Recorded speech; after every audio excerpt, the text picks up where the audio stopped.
Titanic জাহাজটা কত বড় ছিল? সেই সময়কার সবচেয়ে বড় বিলাসবহুল জাহাজ, অথচ একটা ছোট আইসবার্গ এসে সেটাকে ডুবিয়ে দিল। বিষয়টা ভাবলেই অবাক লাগে, তাই না? তাহলে চলুন পুরো বিষয়টা সহজ বাংলায় খুলে বলি। আইসবার্গ মানে বরফের বিশাল টুকরো যা পানির উপর ভাসতে থাকে। কিন্তু জানেন তো, যেটা আমরা পানির উপরে দেখি সেটা আসলে পুরো বরফের খুবই ছোট একটা অংশ। বড় অংশটা পানির নিচে লুকানো থাকে। আর এখানেই ঘটনার আসল রহস্য। সেই সময় রাতের অন্ধকারে টাইটানিক জাহাজের ক্যাপ্টেন এবং ক্রু সদস্যরা এই আইসবার্গটি ঠিকমতো দেখতে পায়নি।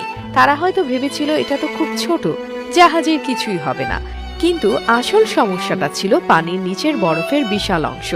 টাইটানিকের গতিও ছিল খুব বেশি। ওই সময় ক্যাপ্টেন আর ক্রুরা যদি জাহাজের গতি কমিয়ে দিত, তাহলে হয়তো সময় থাকতেই তারা বিপদটা এড়িয়ে যেতে পারত। কিন্তু সেটা তো আর হলো না। যখন তারা বুঝলো, তখন অনেক দেরি হয়ে গেছে। আইসবার্গের নিচের অংশ জাহাজের তলার ধাতুর সঙ্গে ধাক্কা খেয়ে ছিদ্র করে দিল। এবার জাহাজে পানি ঢুকতে শুরু করলো। একদিকে বরফ ঠান্ডা পানি, আরেকদিকে বিশাল ছিদ্র। জাহাজ তো আর এমনিতেই ডুবে যায়নি। টাইটানিকের পুরো ডিজাইনে অনেকখানি সমস্যা ছিল।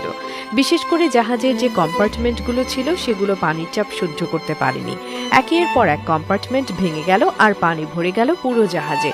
আর এরই মধ্যে টাইটানিকের যাত্রীরা বিভ্রান্ত হয়ে পড়ল। কেউ বুঝে উঠতে পারল না আসলে কি হচ্ছে। তবে মজার বিষয় কি জানেন? টাইটানিকের মতো এত বড় জাহাজে যথেষ্ট লাইফ বোট ছিল না। মাত্র কয়েকটা লাইফ বোট ছিল, যেগুলোতে সব যাত্রীকে বাঁচানো সম্ভব ছিল না। তাই ওই রাতে হাজার হাজার মানুষ ঠান্ডা পানিতে মারা গেল।